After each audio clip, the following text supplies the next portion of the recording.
Hello and welcome to this bonus episode of Fiction Fans, a podcast where we talk about books and other words too. I'm Lily. And I'm Sarah.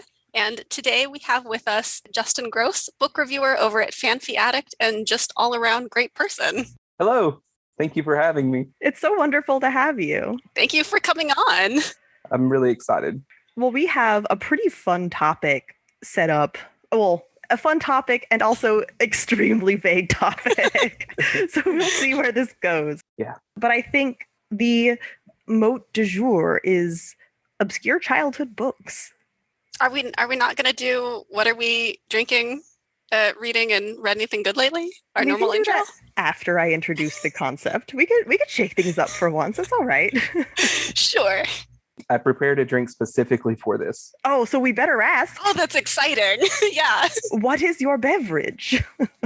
Well, okay, maybe the setup was a little bit more than what it justifies, but coffee. I'm drinking coffee.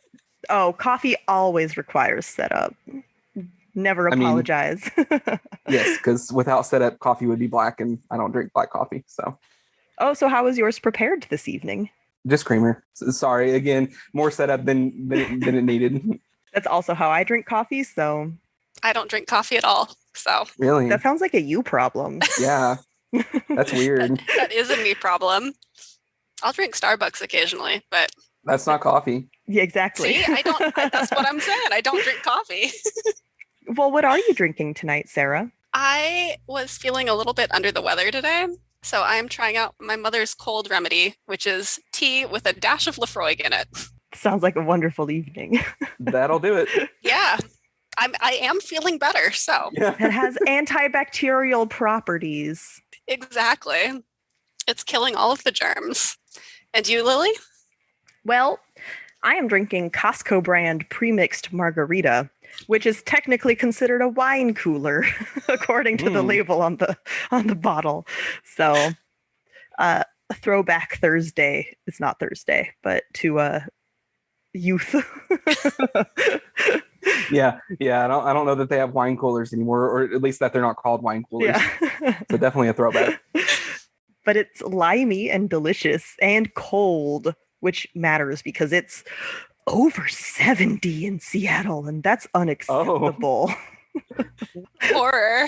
I think it was 90 here today. Oh. In Kentucky, so. Oh, God. That is genuinely horrifying. Yeah. It's supposed to break 100 this weekend, which I better get some more wine cooler margarita from more Costco. Cold drinks, yes. Yeah. Well, not quite starting off, but we do like to include a positive note, a ray of sunshine at the beginning of our episodes. So let's start with Sarah. What's something great that happened this week? I bought planters from my local, my favorite local ceramicist, which is very exciting. I know. That is exciting. I love a good planter. So. Yes. What shape are they? They're indoor planters. They are, I don't really know how to describe them in words. I can describe them with my hands, but that doesn't help anyone but you two. No, this is a podcast. Yes.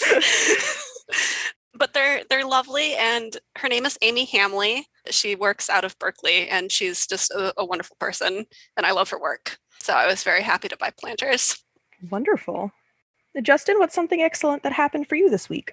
You know, I've actually had a lot of good things happening this week. Not to toot my horn or anything, but that's what this is for. Yeah, we like it. Away. We like it when there are lots of good things. Oh gosh. Okay, so I'm making a lot of headway with my neurodivergence in fiction series that I have over on the blog. Mm-hmm.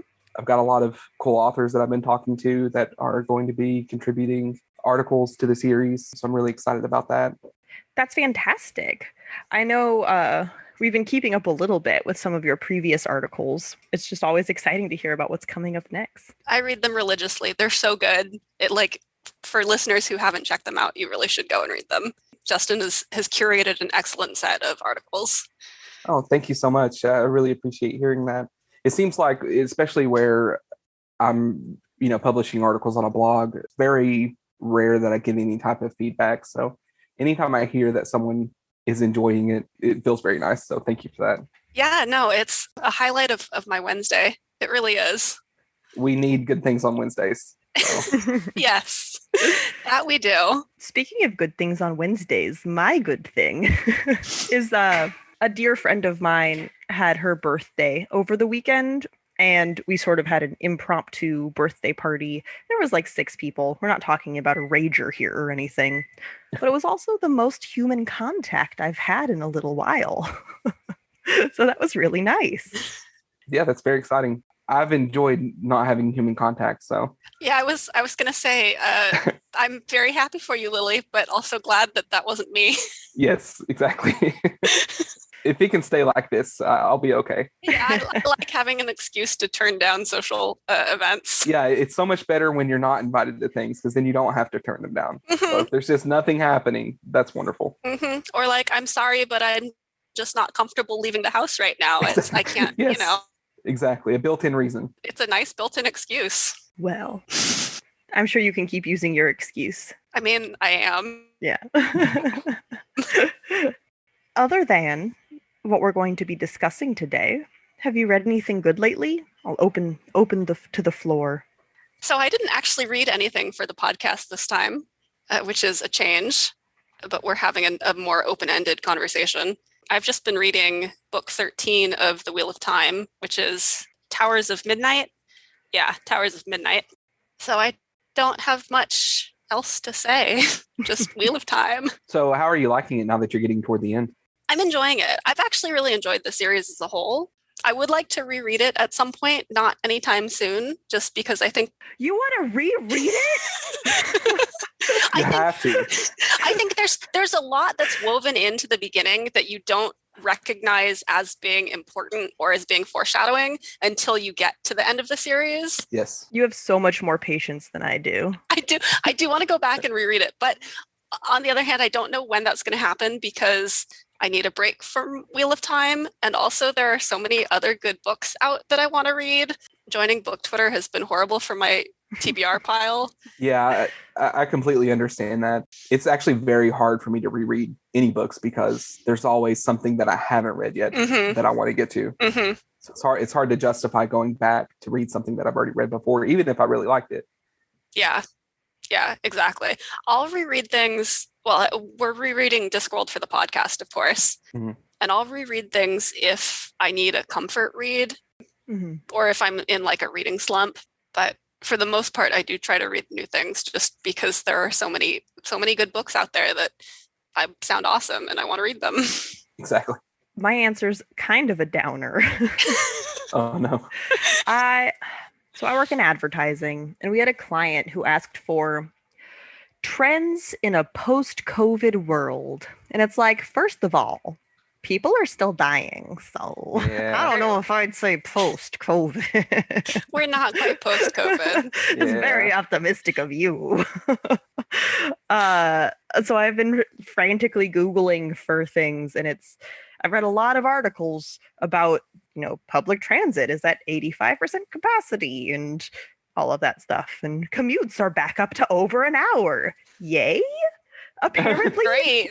That's supposed to be a good thing. Yeah. That's what I've really been missing is my commute. Right? Exactly.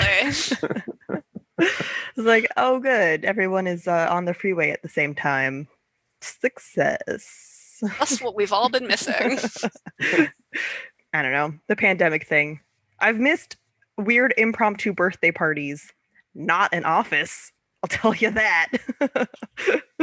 Anyway, what we are here to discuss today, as I briefly alluded to and then was rudely interrupted. Wait. So my internet cut out again? Did Justin get a chance to say what he had been reading? Oh, shoot. Sorry. Did I completely skip over you? You skipped me, Lily, but that's okay. No, we can go back. Pretend I didn't say any of that. And instead I said, and what have you read recently? A lot. I have to read for the blog. So reading often feels like work, unfortunately. But luckily, I've read a lot of good books recently. I just read The Sword in the Street by Connor Kaplan. Yes. So good. It was on a recent episode of our podcast. Yes, which is why I'm happy to bring it up because it was so great. and I loved it so much. And there's so much that I could say about it, but I won't because I know you guys have already covered it.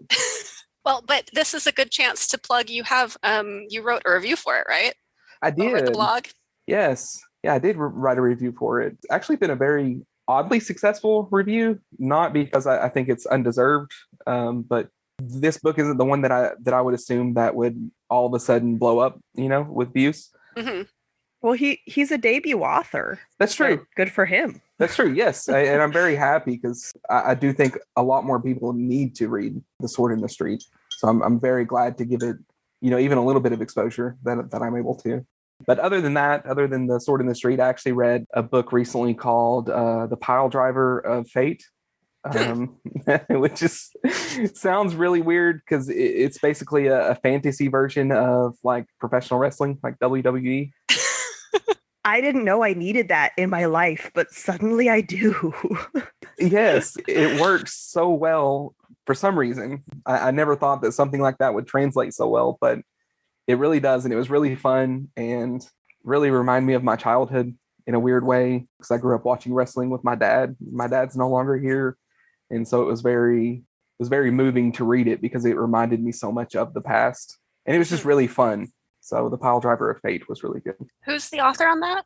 Samuel Gately. I will have to mark that down. I hope you're typing that into our notes. I can type it into our notes, yes. Thank you. You're welcome.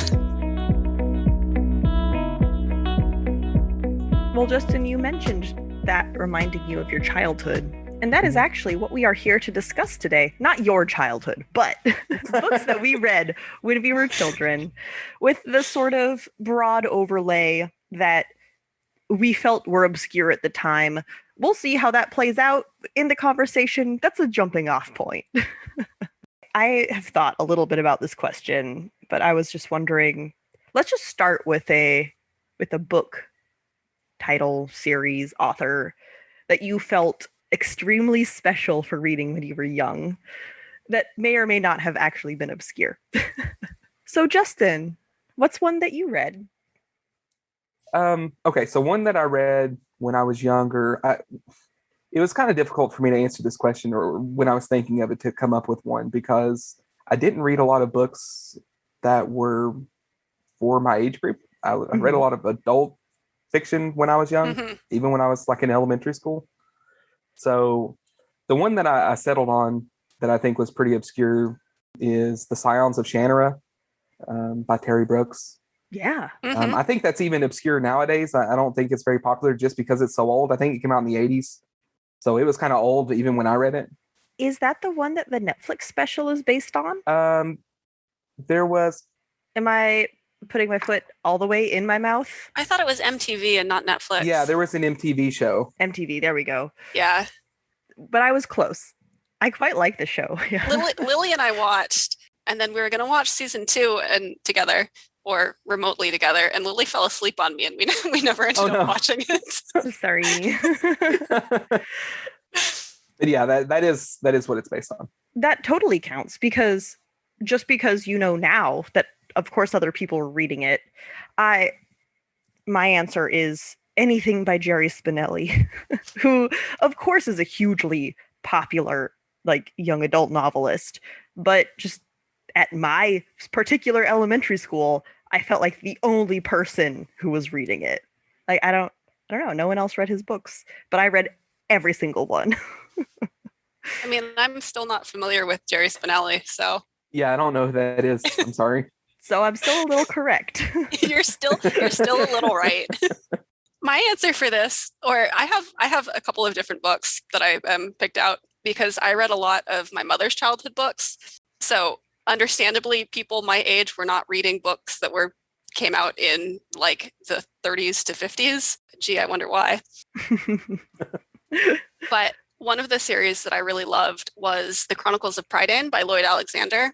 And no one at my school that I was aware of had read them or was familiar with the very bad 80s Disney movie that's like The Black Cauldron, which is smushed the first two books into one. Very bad. That's like my favorite movie. No, I can't speak to it as movie, but as adaptation, Okay, it was that's fair. very bad. It's That's not fair. a bad movie. It's a poor adaptation. Yes. Completely fair. different. Yeah, they are two very different things. And maybe I would appreciate, like, I haven't tried to watch it since I was a kid, because when I was a child and the Chronicles of Pride Anne were fresh in my head, I tried to watch it and I was like, this isn't what happens. This is 2 books. This is not right. So yeah. And then we got on book Twitter and I discovered that loads of people had read it and I was very happy. When I was younger, this is not my answer. And it's not like a childhood book. This is more of a Lily was not particularly popular in high school. Oh. I was accused of moving the bookmark around in The Lord of the Rings to look like I was reading it. Oh my gosh. And I was like, first of all, clearly no one would be impressed if I was. Second of all, what? It's so strangely like boastful. Like I don't understand why anyone would think that you're gaining something by pretending to read the book. Yeah, it was a weird, like, this person was accusing me, A, of not understanding how high school popularity works, and Right. B, trying to fake it at the same time. I wasn't. I was actually reading them. That's, I mean, I'm sure we're shocked. I'm on a book podcast. What? The Lord of the Rings? I know. That was, I never was under the impression that it was obscure, but one of my earliest memories is having The Hobbit read out loud to me. I obviously, like, I was too little to read it, but that is a good adventure book. I refused to read The Hobbit when I was younger, mostly because my father really wanted me to read it. Oh. So, I mean, I read it. I was probably like 10 when I read it. He gave it to me. I think he gave it to me when I was about 7. And for like those 3 years, I was like, no, you want me to read this book? I'm not going to read this book. And I don't know why, because like I loved to read even then. And it was exactly the sort of book that I enjoyed. But my father was so insistent that I read it that I balked. I couldn't do it. And then I read it when I was sick one day and loved it.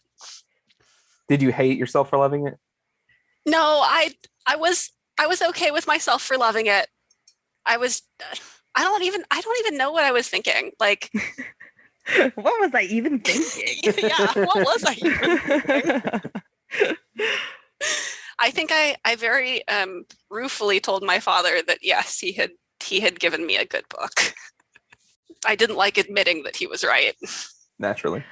I had a similar experience, I want to say, with the first Harry Potter book. It was gifted to me when I was far too young to read chapter novels. I think I was 5 when someone gave me that book, which, sure, okay, but yeah, I could not read it. And so I got so mad at it. I refused to read it for a very long time. And I would not admit to my parents that I had finally read it because I was embarrassed. That's so funny. I've never had that situation. I don't think either of my parents have ever read. So they thought I was weird for reading. So was there anything that you particularly were proud of? I know when I did finally read Harry Potter, I was like, clearly I'm an adult now because I have read this book that I was previously unable to. You know, I don't think so. Not really. I mean, I think I was the only person, like even in like school or anything. I was the only person I ever knew who read as a hobby. Really? And maybe that's just something geographical. I'm not sure, but yeah, I was very much like a weird kid for reading. Mm-hmm. I know that at my school, we, at least in the later grades, we got rewards for reading. So we were incentivized to read. But when I graduated grade school, my teacher said that she had never seen anyone who like went through as many books as I did. So clearly, Justin, you were not the only weird kid for reading. I was quite weird too. I appreciate the kinship. I was not the weird kid for reading. I was the weird kid for trying to convince my 6th grade teacher that fan fiction should count towards my reading pages. And I copied and pasted stories into Word so I could like do a page count, because she said you had to count the pages for it to be like a book. One of the things that we counted, we tracked pages and like books, but we also tracked hours read. Maybe that was just for the annual readathon. Maybe we didn't track hours read like normally. I can't remember at this point. And I definitely counted my hours reading fan fiction as like hours reading. That's hilarious. I've never actually read any fan fiction. I don't mean to be. I hope this doesn't come across as rude or anything, but I always kind of wonder at why people read fan fiction. It doesn't. I was going to say you either are or not missing out, depending. So my answer is not helpful at all. Yeah, I mean, I think it sometimes if I'm not in the mood to read about new people or new characters, I just want to read about something familiar. And you can also do a really good search via tag. So you can find specifically what you're in the mood to read via the Archive of Our Own tags. So it's a way of just finding something that's exactly to my taste for the moment. I guess that makes sense. Yeah. My wife reads tons of fan fiction, so it's not like I have anything against it, but it's just always seemed to me like almost like you're reading like a facsimile of another story. So, which I guess that's exactly what it is. But yeah, you're not wrong. You're not wrong.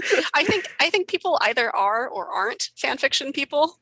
Sure. And it works for some people and it doesn't for others. Reading is reading. Yeah, exactly. That's very true.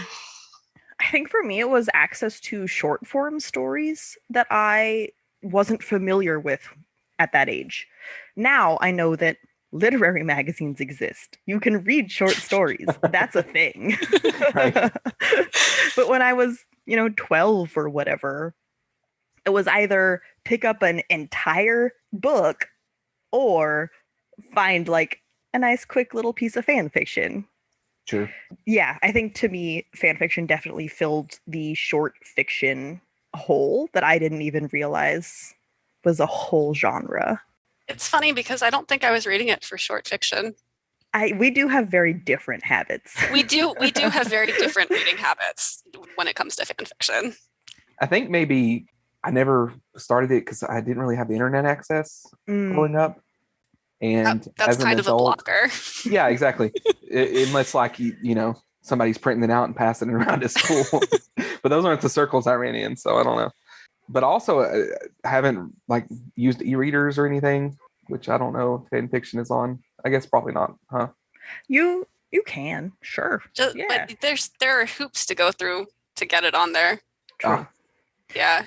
It's interesting. That's actually, I've always thought of fan fiction as the extremely accessible storytelling format, but you're right. There are definitely hurdles that this format of storytelling has that I've never considered. They're just different. I have a question for anyone, or I can rephrase this once someone tells me they have an answer. Have you ever tried to get someone to read a book and have it fall flat? Or I guess we're supposed to be talking about childhood books specifically. We are supposed to be talking about childhood books. I guess I definitely have a memory of, you have that friend that you lent books with and you thought they'd really like it. It turned out they didn't. I don't think that. So I've always been the kind of person who has a few, a small number of really good friends. And none of my friends read quite as much as I did or had the same taste as I did, except for you, Lily. So most of my book recommendations got foisted off on you. I'm not your friend. I'm your relative. I mean, I resent the implication. Friend or not, most of my book recommendations got foisted off on you. And thank you, retroactively. You're welcome. Justin, it sounded like you maybe didn't have that experience as a kid. No, I mean, like I said, there wasn't a whole lot of people around me that read to begin with. So those that did, we pretty much read the same things. Mm-hmm. I think like growing up, I grew up very poor, so there weren't any trips to the library or anything like that. But so I pretty much had to rely on the school library, which Mm-hmm. only has so many books. Mhm. So Oh, that's going to make my next story sound really mean, but please continue. oh no. So there's only so many books. So, me and probably my one other friend who pretty much read the same things. So Mm-hmm. Okay, I gave the teaser. One of the answers I have for a book that I read that no one else did is purely because I stole the book from the library. oh I decided, I was like 8 years old, and I read Ella Enchanted. And in my 8-year-old head, I thought, no one else will appreciate this book the same way I do. So it belongs with me. Ironically, robbing my peers of the chance to enjoy the book the way I do, which I now, as an adult, realize. it's a self-fulfilling prophecy. Right? So I'm very sorry to my 4th grade teacher. I did completely take that book out of your library. I did read it a heck of a lot, though. So... It's a good book. I have it on my shelf. So how many kids after me didn't have the opportunity to find it because I was a jerk? You've robbed the whole generation. I probably did. And this is my apology to all of the kids in Southern California who did not read Ella Enchanted because I had the only copy in my house. Ella Enchanted. No, go on. Sorry. I was just going to pontificate on being very young and thinking you're very special. That was literally my thought process. No one else would like this as much as me. That's so funny. That's clearly not true. Anyway. Ella Enchanted is kind of a good lead-in for the next book that I thought of as a response to this, because there was a series of books written by an English author called Noelle Streatfeild, who published them in the, I think, between 30s and 50s, these particular books that I'm talking about. The first one was called Ballet Shoes, and then there was Theater Shoes and Skating Shoes. At least that was the titles that I knew them by. I think they had different original titles in the UK. And I was doing some research for this episode of the podcast, and I discovered that there is a 2007 adaptation of Ballet Shoes with Emma Watson in it. What? And my mind was blown. Why are we not watching that right now? Exactly. I have to see if it's on Netflix. I'm not sure if it is, because like that series of books, or those 3 books, I loved as a kid and have always considered them as fairly obscure because they were published in the 30s to 50s. And so no one my age is familiar with them. Except that luckily Hollywood rips off all stories. Apparently people are familiar with it. Well, Justin, you earlier alluded to a group of friends who read the same books as you did. Could you share some of those series that were near and dear to you at the time? Sure. It's actually almost kind of embarrassing, just because rereading the book as an adult, the book isn't very good. But you've already, so you're pre-answering one of our later questions. Yes. All right, continue. Sorry. No, that's just you being 10 steps ahead. Yeah. So, like I said earlier, I read mainly adult books as a kid. My grandma actually bought me like a set of the first 3 books in, what is the name of the series? The Sword of Truth series by Terry Goodkind. Mm-hmm. Mm-hmm. I don't know if you guys have ever heard of that. I've watched the Netflix adaptation. Yeah. I thought about reading the books and then heard something about an evil chicken and decided that I wasn't going to. Yeah. So me and my friend, we read those pretty religiously, and that was like my favorite series for a long time, until I started reading, broader in the genre and learned that it was pretty trash. But the first book is Wizard's First Rule, and it features like BDSM torture porn. And I read it in like 6th grade because my grandma bought it for me. So this is why books should have throw tags like fan fiction. So anyone Yes. buying a book can go, there's what in here? exactly. Like I said, none of my family read. So she just knew I read books and I read fantasy books. And here's a book called Wizard's First Rule. So it was very sweet of her to get it for me. And it probably has a lot to do with my love of reading and fantasy in particular, because it was a very foundational book, even if it didn't hold up. I mean, it has value just for that. Like, exactly. Yeah. Yeah. Sarah, do you have a book that you have reread later and been disappointed by? A book that I've reread later and been disappointed by. Not that I can think of off of the top of my head. Most of the books that I still have and still reread, like, I do genuinely enjoy. Will still reread or ever reread and then stopped because it was not great. Yeah, but what's a book that you've stopped rereading? I don't think there is one. None. Yeah. No, okay. At least not that I can think of. My brain doesn't go back that far. Fair enough. Do you have an answer to that question, Lily? I know, hypocritically, I was hoping your answer would take longer so I could come up with one. Sorry. So no. It's likely just because I've had 45 seconds to think about it. I mean, there's plenty of books that I take it all back. Aragorn. That book I loved so much in, I want to say fifth, 6th grade was when those books were very, very big. And I mean, dragons, adventure, what's not to love? And when the 3rd book came out, I decided to start from the beginning and got about halfway through the 1st book and said, maybe I don't actually need the next one. Oh, no. Maybe this is enough. I know there's 4 or 5 of them now. I don't think that I read the 1st book, possibly because you were so enthusiastic about it. But I don't think that I ever finished the series. I know that Christopher Paolini has a new book that just came out.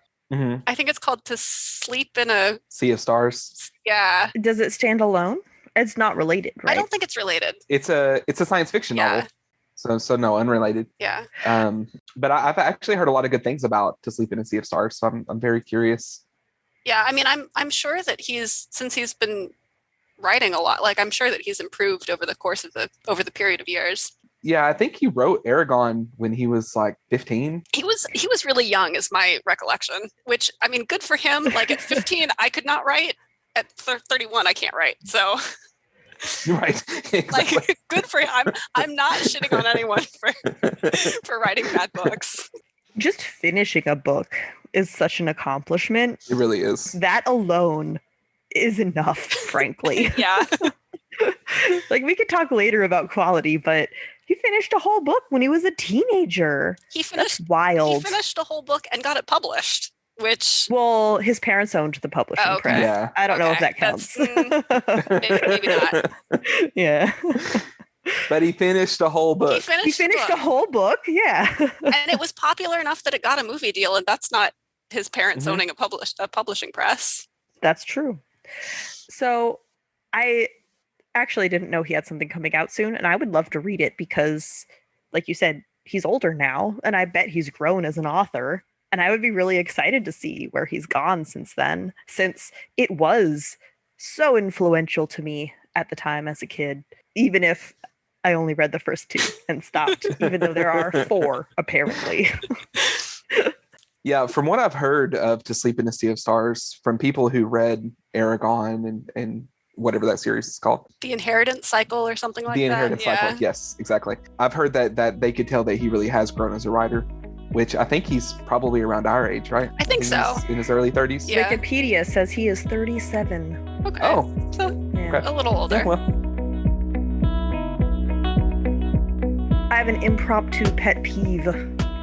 You're Pet Peeve Corner. I'm interrupting everything. You're going to do it now and not at the end of the podcast? Yes, because it's relevant.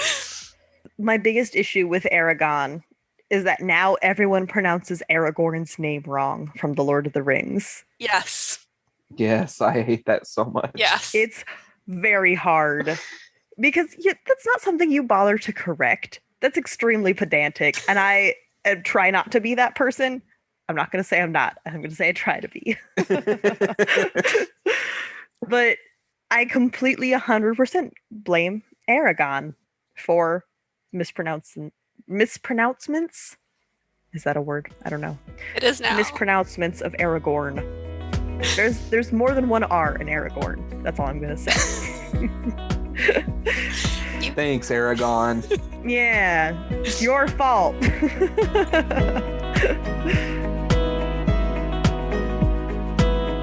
Okay, that was I'm sorry, I derailed the entire conversation for that pet peeve, but you're welcome. I guess that means it's my job to jump us back into the conversation. Basically. Hey, what's a book that you loved as a kid that really held up when you reread it later? The Chronicles of Prydain by Lloyd Alexander. You do love those books. I do love those books. I love them so much. I want there to be a new show or movie based on them. I'd watch it.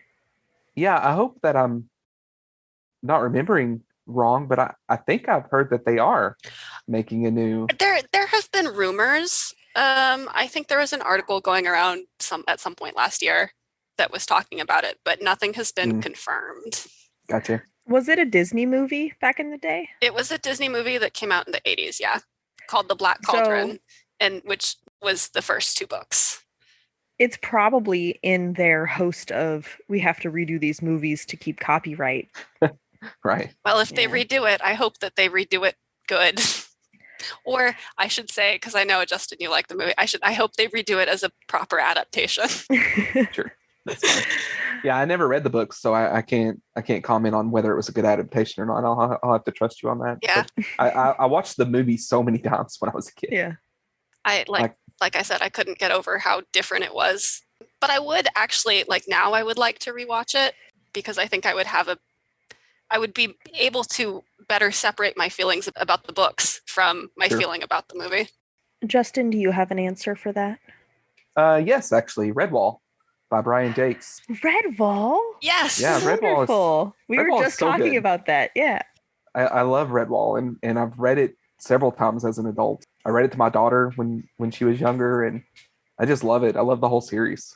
I don't think I read the entire series. I read a lot of them, but it's been a long time. Yeah, I'm not sure that I read all of them either. I think there's 18 or 19 of them. There's a bunch, maybe even more. Mm-hmm. But yeah, I read a ton of them when I was younger, and I really love them. Redwall in particular, that was really good. I only read the first one as a kid, so I am borrowing nostalgia from my husband because he was a huge reader of Redwall when he was young and still loves the series. So I will participate his voice in this conversation because I get to hear about it a lot. I'm surprised, Lily. I'm surprised that you only read the first one, given that we had cousins who were so enthusiastic. I actually think I would like that series better as an adult. Okay, I think here was my problem when I was young. There were bad guy animals, and I could not distinguish in cuteness between the good guys and the bad guys. And so it was just too difficult for me. Sure. I want all cute things to be good, and it was more complex than that, and I couldn't handle it. I think now I probably could handle that. Does anyone have a book that they either couldn't finish or didn't appreciate when they were younger, but then they read later and enjoyed it? I have an answer for that. So the Dark is Rising series by Susan Cooper, which again, I think is a series that my father gave me.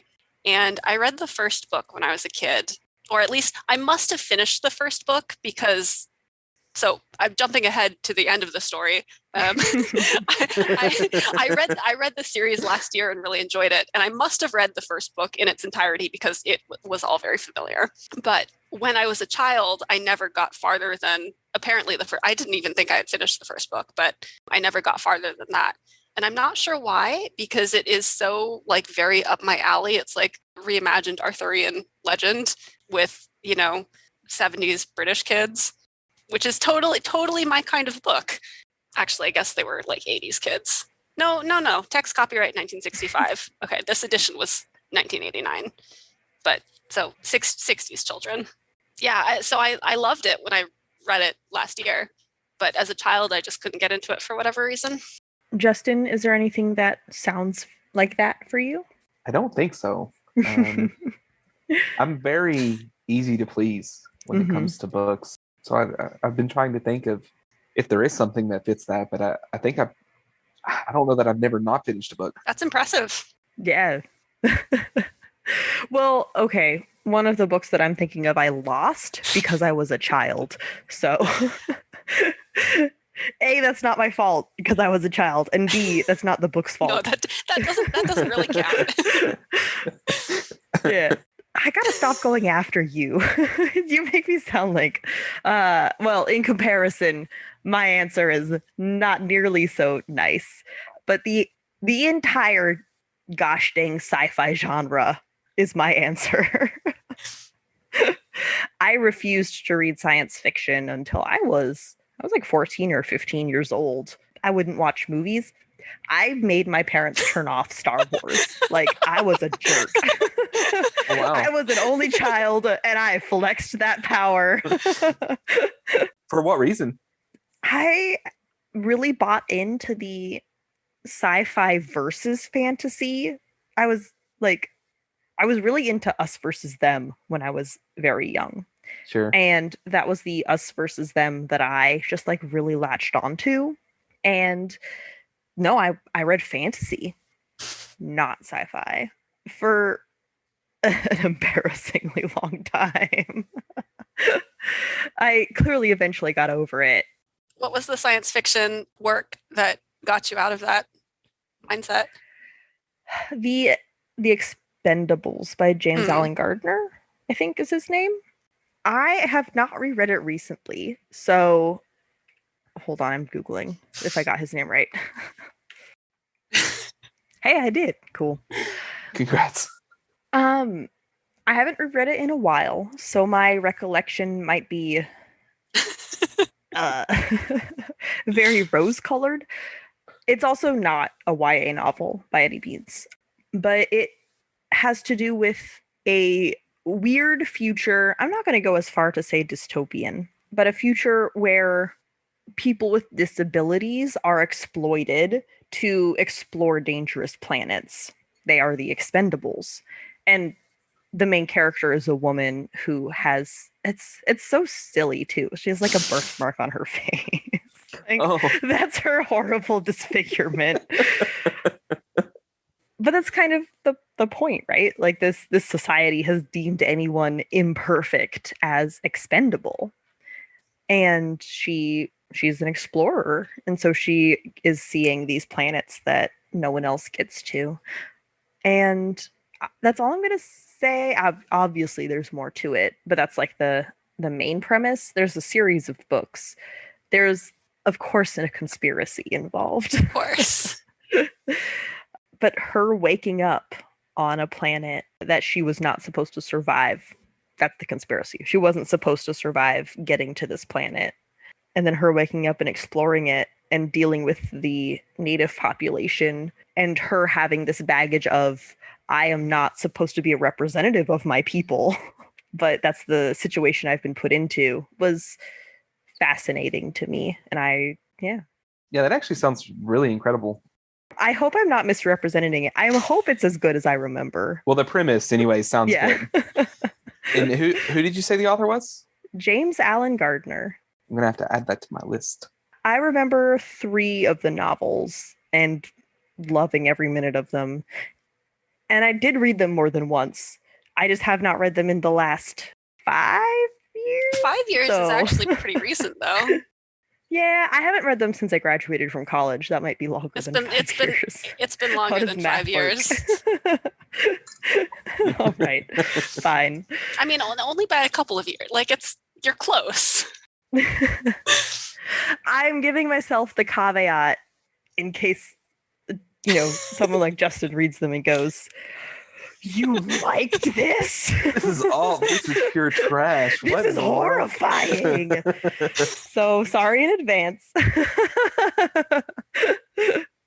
I remember really liking it though. It was speculative fiction in a way that I hadn't experienced before. And I really like sci-fi, and I completely attribute it to that book. I don't think I've ever been adamantly opposed to sci-fi in the way that you were.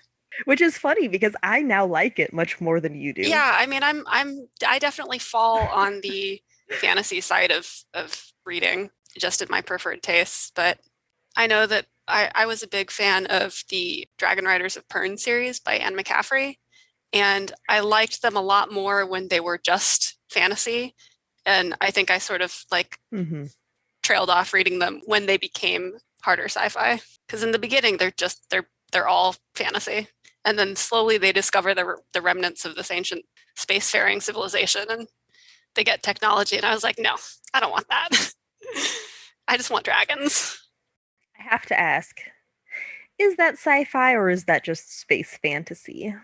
It You don't have to answer. It felt like sci-fi. I admit that I am clearly for my entire life been weird about sci-fi. The weirdness has just shifted. No, I think it was sci-fi with fantasy elements. And she wrote, because she's no longer alive, she wrote pure science fiction too, but I didn't read those. There weren't enough dragons in them. Dragons are good. Justin, are you going to blow us out of the water with your extremely inclusive view of sci-fi and fantasy? No, probably not. I mean, I read pretty much everything. There's not much that I don't read. So no, that's exactly blowing up. Like we just talked about how weird we are that is about kind it. of blowing us out of the water. there's only a few things that I haven't really read. Like I haven't read a whole lot of like romance, but recently I have, and it's been really good. And I wish that I had read it sooner. But as far as sci-fi and fantasy, I mean, I read it all, I guess. Well, good for you. You're clearly ahead of the game. It took us a little while to catch up. Yeah.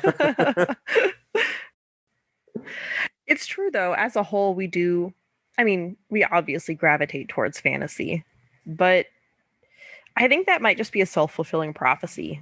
I think, Justin, like you mentioned earlier, because once you fall into the fantasy hole, that's what you find. Yeah. Crawling out of it. And how do you get to something else? We have like 2 nonfiction books, which I have found, I just think, from like random other things. I'm also making you read some weird historical fiction. Not historical fiction. Period. No, not a period piece. What do you call something when it made sense at the time? Well, it would help if I knew what book you were talking about. Cold Comfort Farm.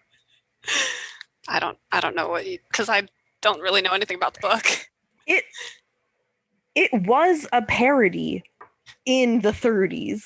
And so now it is. Anyway, we don't have to talk about our future books. That's fine. The point is, we do clearly gravitate towards fantasy, which is fine. But I do actually worry that because that is the content we surround ourselves with, how do we find content outside of it? I see a lot of science fiction books on Twitter.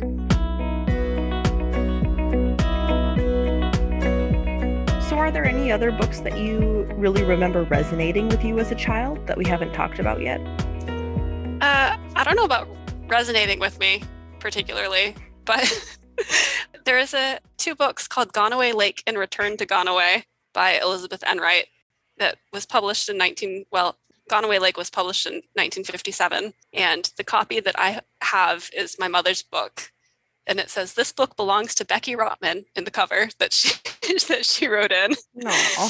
And it's about two children who go to like their summer home, which is out in the countryside. And there's this kind of like swampy lake area nearby. And they discover that there's this whole series of abandoned houses, except that two of the houses are owned by these like two old cousins or something.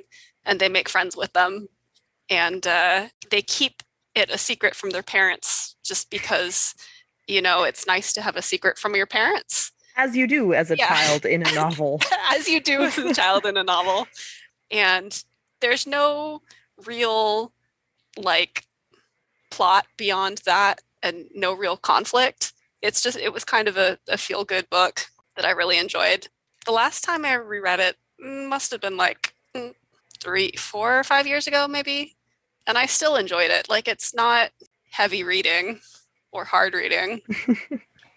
But sometimes that's what you want, though. Yeah, and if you just want something that is easy to read and you don't have to think about it, but it is comfortable. So see, that's what fan fiction is for me. This is for when I don't want to look at a screen. Fair. Justin, do you have any comfort reads like that you'll go back to if you just want something that makes it'll make you feel good? No. No, I'm sorry. I don't have a good answer for that one because, That's all right. like I said, I don't really reread books. Kudos to you, though. There's so many books out there, and I'm never going to catch up with them. I know, and that's I have like weekly existential crises just about that. Mm-hmm. Just thinking about all of these books that I want to read that I know I'm never going to be able to read all of them. Well, I think that's a really at least relevant for me, issue where you have all of these, I don't want to quite say historical, but previous, we'll say, books that are important or influential in some way that I would really like to read so that I know them, versus all of the thousands of new books that are published every day that I could be engaging with. And I have not yet come up with an answer for that. It's just a problem. That's it. That's all. It's just a problem. It is a problem. And I think the only way to tackle it is to try to have a blend, I guess, of what you read. Mm-hmm. Reading those classics, I guess, and then reading, the new books that come out. But yeah, I struggle with the same thing. There's definitely blind spots in my reading history that I wish that I could go back and read those books. But then there's 15 books that come out next week that I also need to read. So. I don't think I'm ever going to read The Lord of the Flies. I read that in school. I think I read it for school. Right? Yeah, I missed it. I didn't. And now, like, I'm not going to take my time to go back and read it. It's too late. It is too late. I don't think it's worth it. No. To be honest. That's one you can skip, Yeah. I think. All right. There's an easy answer. I don't know why that's even part of school curriculum. Like, that's not going to make anyone fall in love with reading.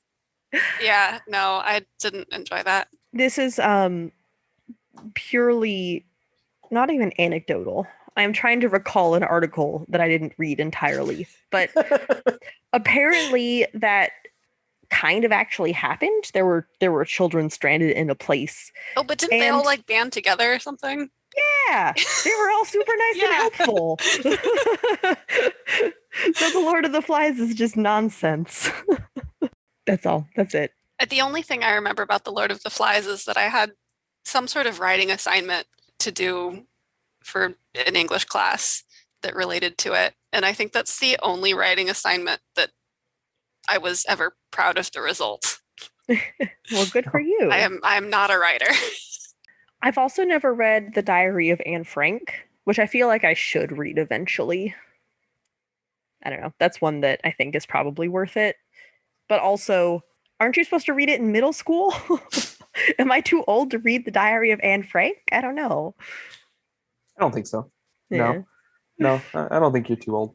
I think that would actually, that's one that you probably should make time for, or could make time for. I'm never going to tell you what to read, but The Diary of Anne Frank is one that I probably would recommend. Thank you, though. Like that was my impression of it, that was actually worth taking the time to read.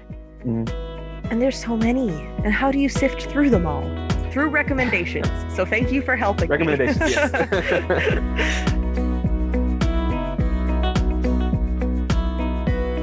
Well, Justin, thank you again so much for joining us today. It was so much fun talking to you. What are you working on right now? Right now, I'm working on my neurodivergence in fiction series, which I know I mentioned before, but it is really something that I'm very proud of. So I've got weekly articles coming out every Wednesday, generally, as long as nothing comes up and makes me miss it like it did last week.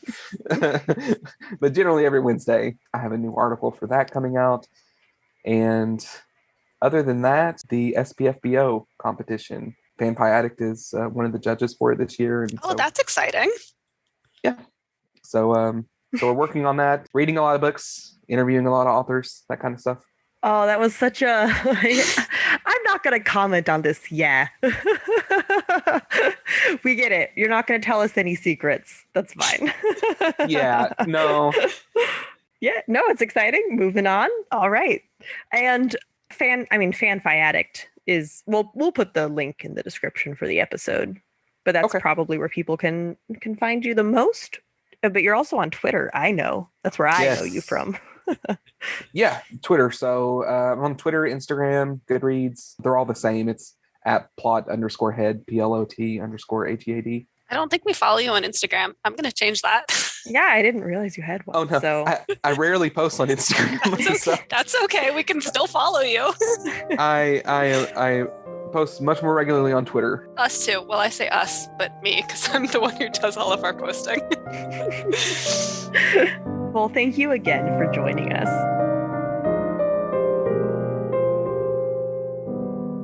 Thank you so much for listening to this episode of Fiction Fans. Come disagree with us. We're on Twitter and Instagram at FictionFansPod. You can also email us at fictionfanspod@gmail.com. If you enjoyed the episode, please rate and review on Apple Podcasts and follow us wherever your podcasts live.